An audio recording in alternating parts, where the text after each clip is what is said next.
question may arise as to how, by representing others to ourselves as better than they really were, or mentally rewriting a letter to make it conform to our wish, or by revising the scene of an accident, the interview with the employer, and so on, could change what seems to be the unalterable facts of the past. But remember my claims for imagining. Imagining creates reality. What it makes, it can unmake.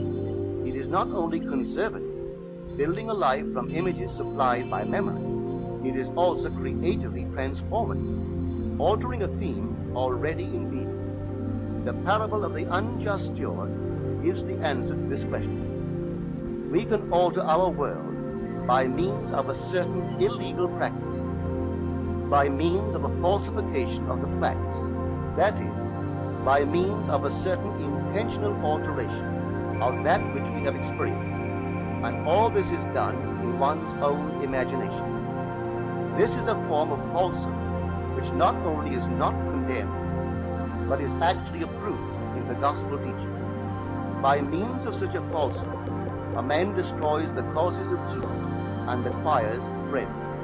And on the strength of this revision, proves, judging by the high praise the unjust steward received from his master, that he is deserving of confidence.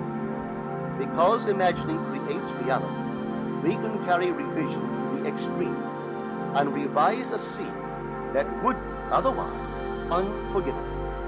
We learn to distinguish between man, who is all imagination, from those states into which he may enter.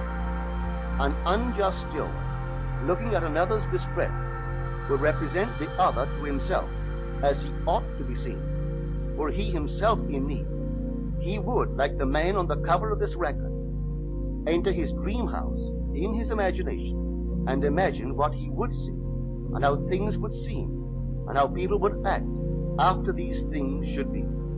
Then in this state, he would fall asleep, feeling the way he would expect to feel under such circumstances.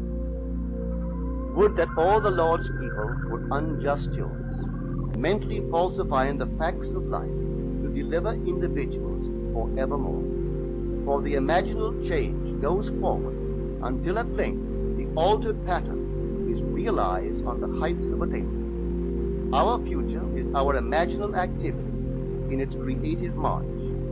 Imagine better than the best you know.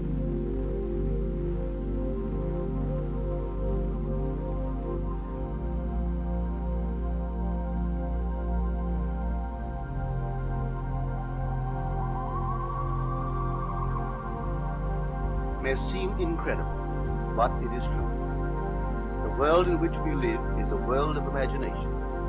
In fact, life itself is an activity of imagining. All that we behold, though it appears without, it is within, in our imagination, of which this world of mortality is but a shadow.